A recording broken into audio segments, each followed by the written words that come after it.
Nithyanandam Taramasukhadam Kevalam Jnanamurtim Dvandvatitam Gagana Sadrusham Tattvamasyaadilaksham Ekam Nityam Vimalamachalam Sarvadi Sakshi Bhutam Bhavatitam Trigunarahitam Sadgurum Tam Namami. We welcome all the Sri Mahants, Kotharis, Tanedas, Samajis, Satsangis, Balasanths, devotees and disciples to this Vaakyaartha Sadhas conducted by Balasanths of Nithyananda Gurukul. Today's topic for Vaakyaartha Sadhas is how to keep your seeking pure and how not to take the Master's words for granted. How not to take his words, for granted. With this, we will chant the 10th verse of Ishavasya Upanishad. Anya deva hur vidyaya anyata huravidyaya iti chashtramadhira anam yenastadvichachakshire. I have a question. Can explain how we can keep our seeking pure? What I feel is the only way for you to keep your seeking continuously alive is to exaggerate everything on Swamiji and live what the rishis are telling us in the Upanishads. What I understand is, so when you continuously decide for life, every moment of your life, whatever things happen to you, you just deciding for your life and exaggerating on Swamiji will make your seeking pure. I have a doubt from today's morning satsang. Like today Swami told, when you don't have the right context for seeking, even your renunciation becomes lazy. Can you explain me? What I understood from what Swamiji said was, see, when you don't have the right context to seek, that means you don't even have the right idea of what renunciation is. So you have your own idea about renunciation, and you think just giving away everything and non-doing is complete renunciation. So you have the wrong idea of it. So once you get the right context for seeking, that is exaggerating completely on Swamiji, you won't get into anything. Adding to the point, what I feel is that, like how Swamiji told in today's satsang, renunciation is not renouncing the action itself, but it's basically like you aligning what the context from which you are doing the renunciation. So what I feel is that whenever you don't have the right context, so even if you are telling that I've done some great sacrifice, I've giving up things and all that, that really is not renunciation. Like how Swamiji told, renunciation is not only like giving things, it can even be like taking things. Like how Swamiji explained in the Vandi story with Mahadeva, where Mahadeva comes down and takes the karmas of Vandi. So what I feel is, when the context is set, whatever actions you do will only be renunciation, will only be the greatest sacrifice which you will do for everything around you. I have a question. What is the difference between renunciation and seeking?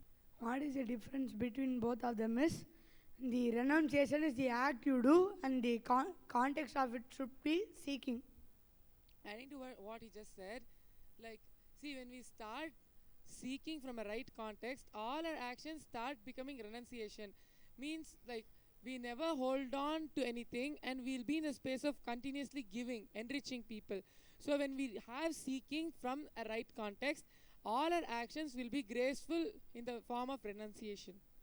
And also when you're seeking all these useless desires of maybe watching TV or playing video games, you drop all those cheap desires and renounce all of them so you can expand and grow more closer to consciousness. I have a question from what you told. How do you differentiate between desires and cheap desires? What I feel is the desires you should do and do are the ones which align to the context of your life. Like what he told, video games and all that, they don't align to what you think is life, so it's better not to do them. What I feel, cheap desires and desires are desires are like love or sentiments or whatever, like things which you are going to use for enlightenment. But cheap desires are like useless things which you just do just to entertain your Western interests, like watching the TV or playing some games or playing some useless physical games or so what. To what he just said, what I understand from desires and cheap desires are like how Upanishads describe us as like we are consciousness. Anything that is not allowing us to realize that we are consciousness, or which is hindering us from getting to know ourselves and exploring ourselves more and more, is what I understand as low level desires or cheap desires. But those desires which are actually, which expands us and which will get us more and more realization of about ourselves, is what I understand as actual desires. I have a question about what Tattva Maharaj told. He told renunciation is when you drop something and start doing something else which expands you. So, is what the difference between renunciation and deciding for life? See, what I feel is renunciation and saying yes to life is same. If you renounce from the right context, see, the right context is for you to renounce everything, all the worldly ties and all the bondages, to live the life of the sannyasi, to drop all the attachment and finally seek the liberation which you are seeking. But but renouncing from the wrong context is just dropping everything and just becoming sannyasi just to prove that, oh, I'm the greatest sage in the world. I'm doing so much of tyaga. But that is the right context of renunciation. But saying yes to life is just renouncing everything for the sake of humanity to enrich humanity. So what I feel is renunciation from the right context is as equal to saying yes to life. What I feel is each time you renounce, you actually decide for life. So what I feel is by renouncing, you are deciding for life because you are like giving off all things which you don't want and expanding to the space of consciousness. Feel is that like when you reinvent yourself, each time you decide for life, I feel that you reinvent yourself. So at each time you reinvent yourself, you renounce the old ideas you had about yourself. So what I feel is deciding for life leads to renunciation. I have a question. Today morning Swami told like when masters were when like creating a barrier for master's words, creating pain patterns with the words of the master. What did he exactly mean by that? How can we create pain patterns with the words that Swami tells? Like even if it's like unsuccessful, can you just explain me? Can you please repeat your question?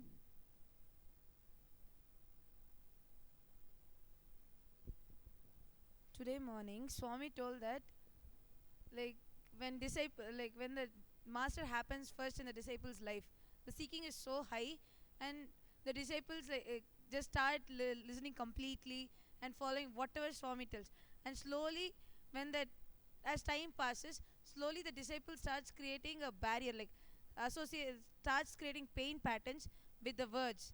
So at that time, like what exactly is that? What did Swami mean by that?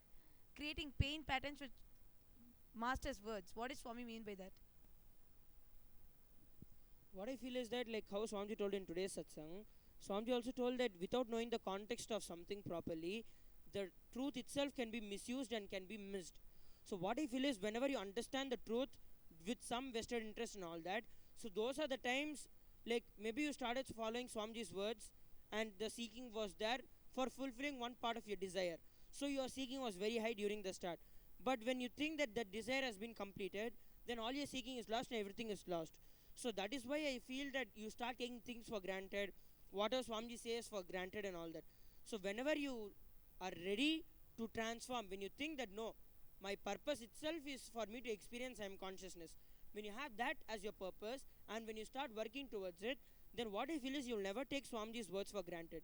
So whenever you have some vested interest and then start the seeking in you, so that will be the time, like when you go first to Swamiji, you're like very ready to follow whatever he is telling and all that.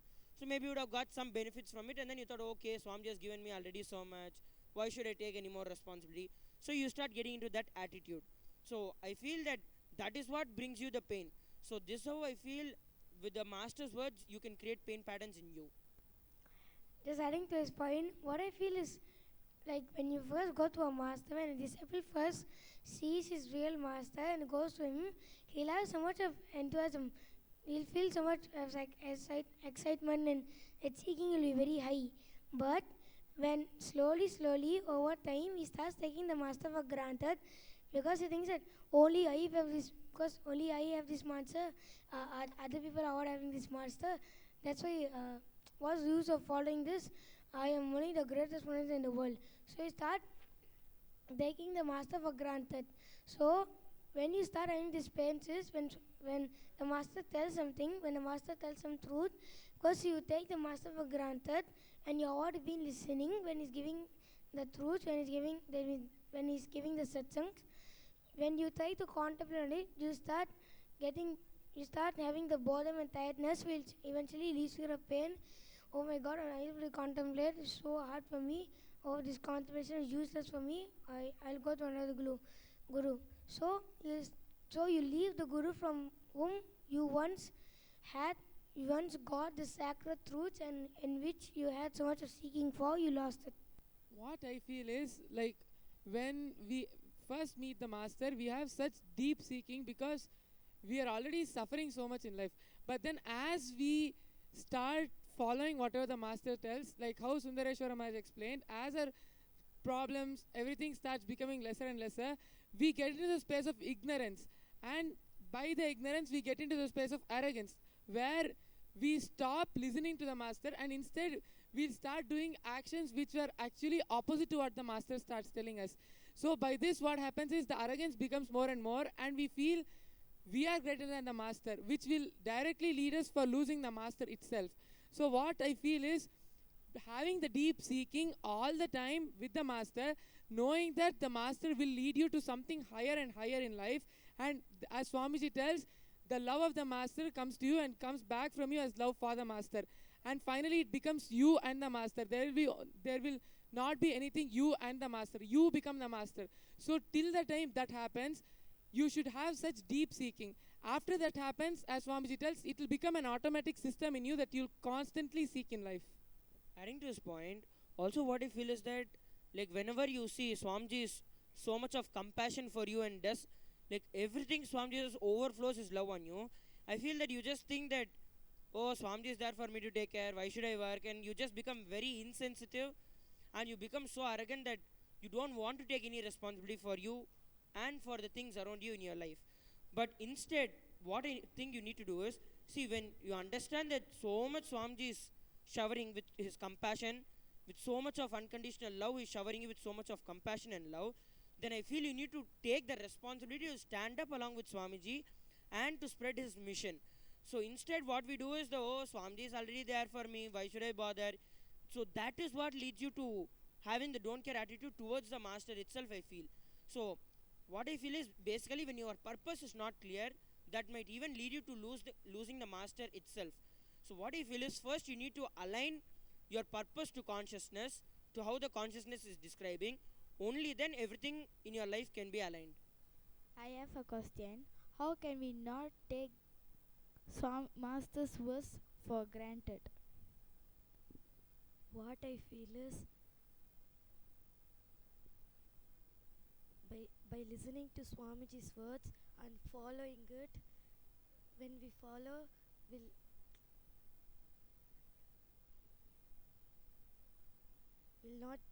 not take his words for granted. What I feel is having the deep trust in master and knowing that whatever master is telling us is only for making us realize that we are consciousness as the Upanishads declare, and having a deep seeking in the master and exaggerating everything on the master will not make us take his words for granted and give us more and more seeking. What I understand is, like when you have the deep feeling connection with the master and the friendliness with the master, I just feel you'll just start experiencing the consciousness.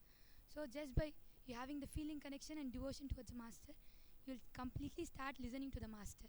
What I feel is, even for this, just whatever your actions might have been, whatever it might have been, so just from now, start exaggerating completely on the master and just develop a strong trust on the master.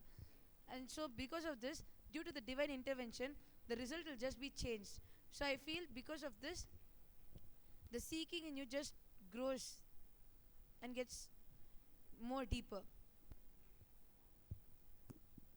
Adding a point to what you told, what I feel is not just having the trust on the master, but like most of the times I have seen many people, like they tell, oh, Swamiji is there for me to take care, why should I do anything? And just go around lazy, not doing any work at all. So what I feel is that is not exaggeration on Swamiji, that is not exaggerating on what Swamiji says, not living what Swamiji says, but instead it should be like, let me take on more responsibility in this whatever challenges I face, that all I will exaggerate on Swamiji. Swamiji is there for me. If he has given me something, he will take care and he will do it. So understanding this and putting it practically in your life is what I feel is exaggerating on Swamiji. But instead, many times we like go into the cognition, oh, Swamiji is that, then why should I take any responsibility? That don't care attitude is not exaggerating on Swamiji, is what I feel is like very important thing which we need to understand. I have a question. In my own life, if I see when when I keep seek when I deeply seek, and suddenly when some problem comes, I just be powerless. In that situation, how can again I stand up? What I feel is, see, when you're in deep seeking and when you suddenly get powerless, what, like for me, what happens is when I get powerless, though I'm in seeking, the seeking itself will give me a click. Like whatever is happening is for an auspicious purpose. Something like that clicks in you, and when it clicks in you, you'll just get out of the powerlessness just from that one click, because you're in such deep seeking already. When you get the powerlessness, it's nothing big, because your seeking is much bigger than your powerlessness.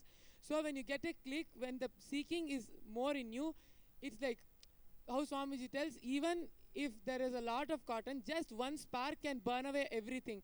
So the seeking is like that. So it will just burn away all your incompletions and powerlessness by just giving you a one click. It might be a word or just one statement from Swamiji. So this will occur in you, and you'll just realize what you are, and you'll stop being powerless, and you'll start working towards how you can be more and more complete and seek more and more. What I feel is, well, you really, when you are seeking in middle, well, you become powerless. You drop your space, but at that moment, while you decide that I am Mahadeva, while you remember that I am Mahadeva, then why should I fall powerless? You will automatically, you will drop that space of incompletion, and you will start this again. You will start seeking. Like seeking, like when you're powerless, now I understood. Okay, when you're powerless, something clicks in you and you can start seeking. But Swami also told that even when you're happy, you're supposed to seek. Supposed to question that very happiness, that very bliss, right? But when you're happy, when you're so happy and all, it doesn't even click. So what should we do? What I feel is, like, first in our lives, powerfulness is not exactly a problem in our lives. Only powerlessness, like, is a problem in our life, and it actually, like it prevents us from going to a space of consciousness. So what I feel is, first we can like talk about powerlessness and how to get out of powerlessness. Then we can go to how to like contemplate on powerfulness.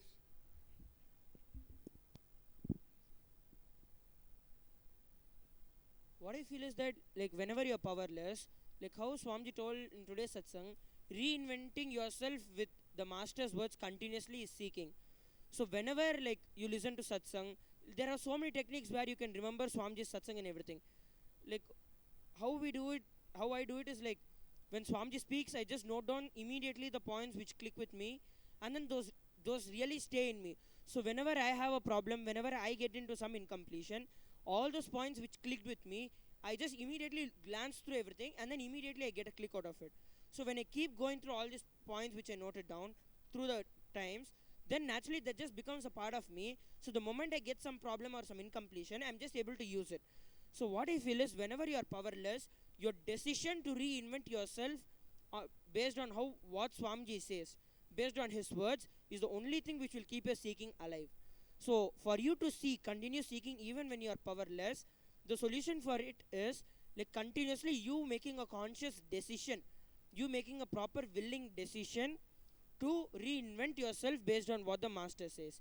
If you still think that, oh, how can I do it, it's not working for me, what will I do, even if I tried so much still it is not working for me, then I feel the only solution for you at this point, the immediate solution for you is to attend the Varanasi IA.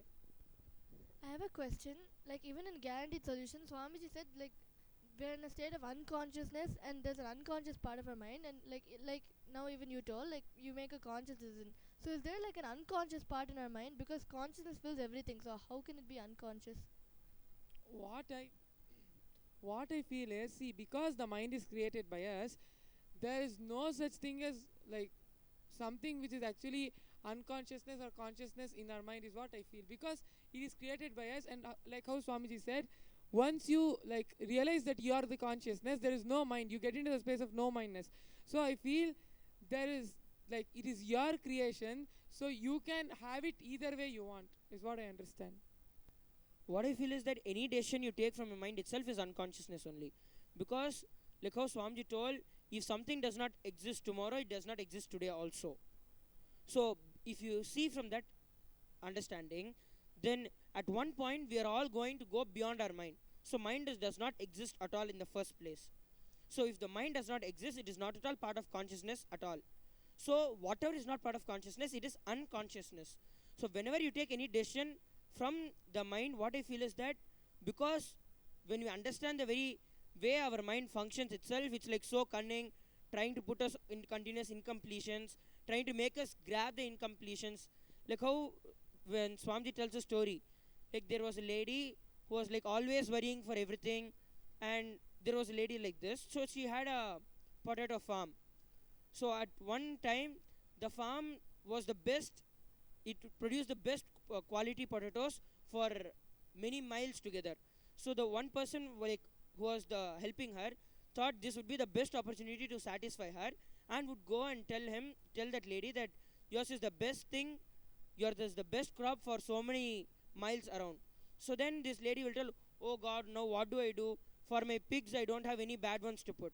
So like this, even in our life, we continuously try to grab more and more incompletion and dump it on us. So this is due to our mind.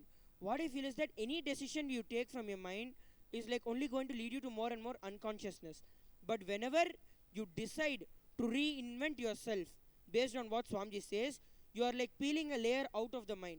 So it's like how Swamiji gave the other day the example of the soap.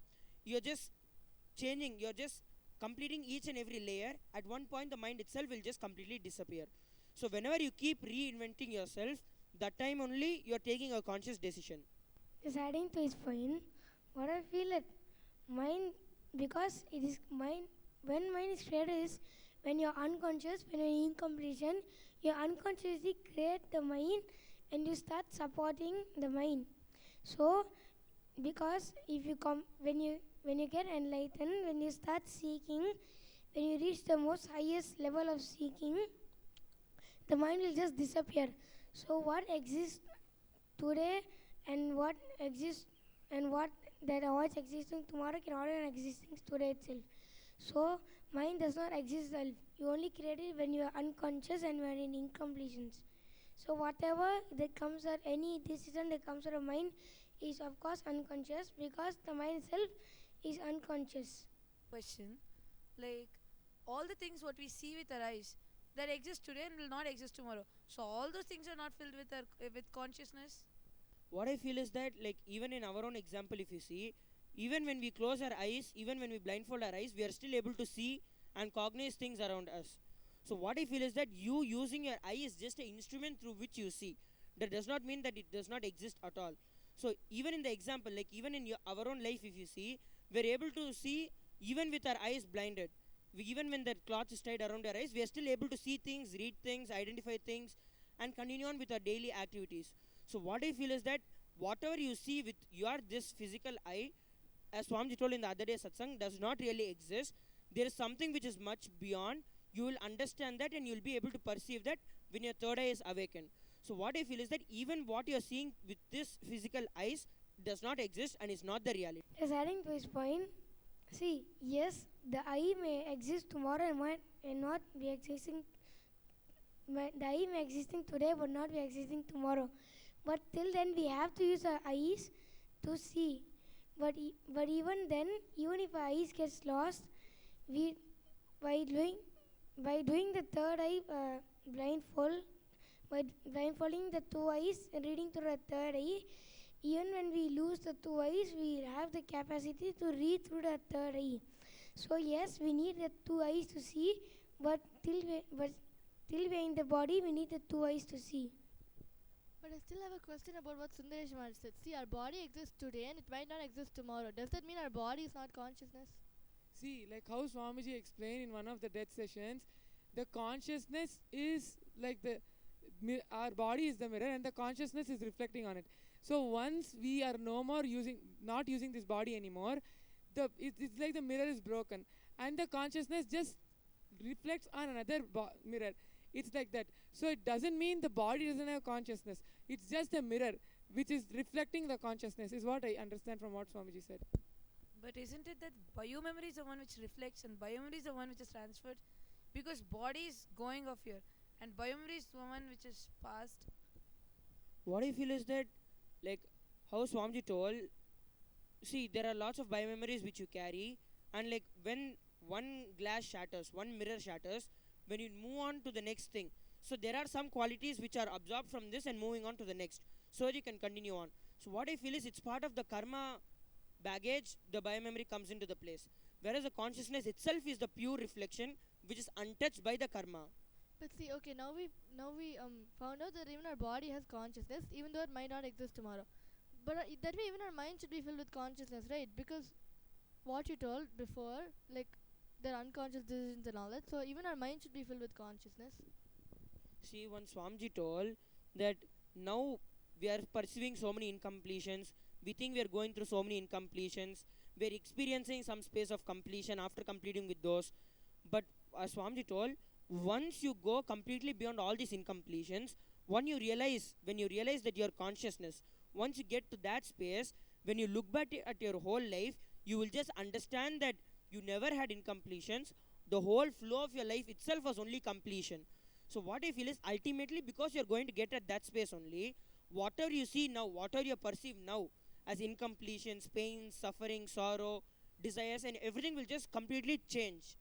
Like how even in our own life, if you see, the desires which we had when we were young, when we were small, the pains which we had when we were small, the sorrows which we had when we were small, is completely like unrelated to now. If you think of those things, it does not make any sense at all. It does not make any meaning.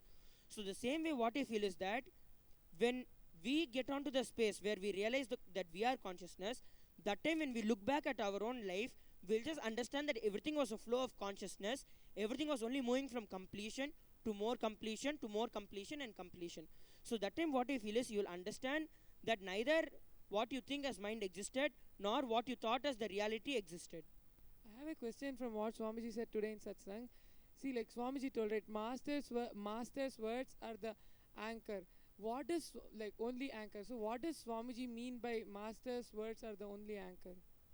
What I feel is what Swami told, that Swami's words are the anchor for us, is like whenever you go to like incompletion, or like whenever you go like away from the space of like consciousness, so at that time what keeps you on track with the consciousness and like what puts you back to the space of completion is master's words. Like every day when Swamiji gives us satsang, he gives like so many clicks to us and so many deep truths to us which we can internalize. So what I feel is those truths are the truths which will actually keep us like going away from consciousness. So Swami's words are actually an anchor for us to not drift away like to the space of like ignorance. Adding to his point, what I understood was that like when the master's words are the anchor, they'll always be in completion and always lead you to completion. So whatever thing you think you think you're going through, suppose you think you're incomplete or something, the master's words are always like in completion, so they'll always help you raise to that level. What I feel when Swami told us, what I understood is that, like, when normally, like when you're dreaming, like you might be dreaming about a tiger chasing and all. So master's words are the which wake you up to the reality. This is how I understood when Swami told that master's words are the anchor. So it brings you back to the reality from the perceptions you have. Adding to the point, what I feel is that, like, even the first time when we met Swamiji or something, when the first experience which you had with Swamiji is like, because of in my experience, it's two things. One is the way the body language of Swamiji itself, and the way he talks and the way he initiates just by his words, his ability to complete. So what I feel is that even at that point, because of the words he told, because of the truths which he explained only, those were the first steps of where we knew there is some space of completion where we can continuously be in, than pushing all our worries and incompletions under the carpet. Where there is a space of completion where we can really go beyond the incompletions than being guilty about what we did. So what I feel is that even the first time when we met Swamiji, the first time when we had our experience with Swamiji, it was also all due to only his words and his actions. So what I feel is, even at that time, the only anchor which we had from our life, like we'd have gone through so much of suffering in our life, and we'd have felt that, oh, this is the only thing. And then so many of us come and go to Swamiji understanding that yes, everything is only because of his grace, things are going to happen. So when you completely surrender and you start living what Swamiji says, that is the time when they come out of suffering. That is the time when they come out of pains. So what I feel is, the only way where you can live your life is completely reinventing yourself based on what the Swamiji is speaking. Based on what Swamiji is speaking, that is the only way where you can reinvent yourself. Adding a point, it's like how every day Swami speaks in satsang, and when we come here and do Vaakyaartha Sadhas about it, with those words of those very words of Swamiji, when we internalize it, I feel that each moment we reinvent ourselves. So because of that, we come back. We are moving from the space of perception to fact, fact to truth, and truth to reality. So I feel this is how Master's words are an anchor. I want to share my experience. Before few days, I was really incomplete. I don't know what to do that time. I just went and told one of my friend that I was incomplete. I was just deciding, no, we should never be complete. I went and told my friend. She told, whenever you fall into whenever you decide to fall into incompletion, master will make you more and more powerful and make you stand up again and again. When she told that, I just felt like master itself came and spoke to me. Swamiji itself came and spoke to me. That time, when she told that, I was really complete that time, and again I came back to the space of Shiva. I have a question.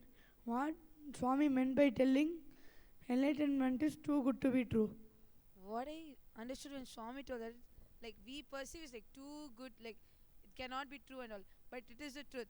So we might think, how can that be possible? But like it's truth because he's living it and showing it to us. So that's what I understood when Swami told that it's too good. Like we perceive that it's too good to be true. I have a question.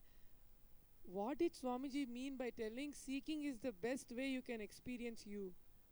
What I feel is, see, today in Satsang, Swamiji defines seeking as reinventing yourself based on the Master's words. So when you keep on listening to what Swami says and starts implementing them in your life, when you start doing that again and again and deciding for life, then you'll automatically discover your consciousness, because as you live his teaching, you'll just drop all your powerlessness and all your incompletions, and you'll discover your consciousness. Just adding a point, like what Swami told in Upanishad Satsang, like he told that just following whatever Upanishad declares as you, and Swami told you continuously questioning whatever is there presenting in front of you, and you will discover your consciousness by you continuously questioning yourself. What I understood when Swami told that is, it's like as Swami defined today, so seeking is like you reinventing yourself with Master's words.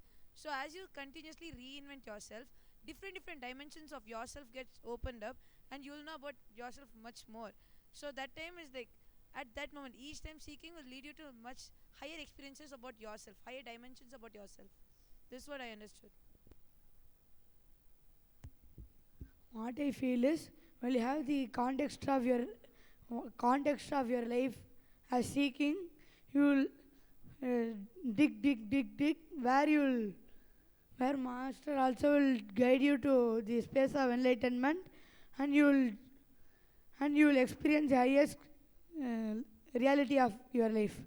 What I feel is experiencing you is like whatever understanding which we have about ourselves now, like most of the common men, it's like they have their understanding about themselves is like completely based on what others tell about them, what others think about them and everything. So that is not the real you itself. So whenever you start seeking this understanding of what are you, like how other day Swamiji told, you cannot even question that who are you, you can only question what are you, because the moment you tell who are you, it's again a being. You don't even know whether you are a being. So what I feel is that when you're questioning yourself, what am I, what is the purpose, so when you start questioning all these things, when you start seeking, then the deeper dimensions of yourself, you will get different clicks, through which when you live it in your life, you will start expressing different powers, radiating different powers. So what I feel is that when Swamiji tells experiencing you, I feel Swamiji is speaking about the different possibilities and powers which we all will express and experience when we understand that our purpose is consciousness, and when our whole life is towards it with authentic seeking. Okay, I'm just adding a story like what Swami told. When he was young, when he had the experience with Arunagiri Yogeshwara, like that time when he got the Kavi, and Kupamal asked, who gave you Kavi? And he told, when Guru called, Arunagiri Yogeshwara gave me Kavi. Then, okay, now take me there. And when Swami took her there and tell him to come, who is that person? When she wanted to see, and he was unable to, he didn't, when he was calling, Arunagiri Yogeshwara avoided to come. So what happened? So he told, when Arunagiri Yogeshwara told Swamiji that don't say that I met you. As he has told her that he has met her, then he felt. Then he didn't come, and in that place he started just crying. So what I felt is, when he started seeking, when he just exaggerated on Arunagiri Yogeshwara, at last Arunagiri Yogeshwara again comes back and just gives his hand and says, I am you and you are me. So that's what I understand from this. So what I feel is, if you want to experience the seeking and the love current of Mahadeva, just be in Varanasi. With this, we come to the conclusion of today's Vaakyaartha. We will expand on deeper truths in the upcoming Vaakyaarthas. Now we will conclude with the Purna Mantra. Om Purnamadah Purnamidam Purnat Purnamudachyate Purnasya Purnamadaya Purnameva Vashishyate. Om Shanti Shanti Shanti Hari Om Tat Sat Sarvam Sadguru Padukarpanamastu. Om Nithyanandam.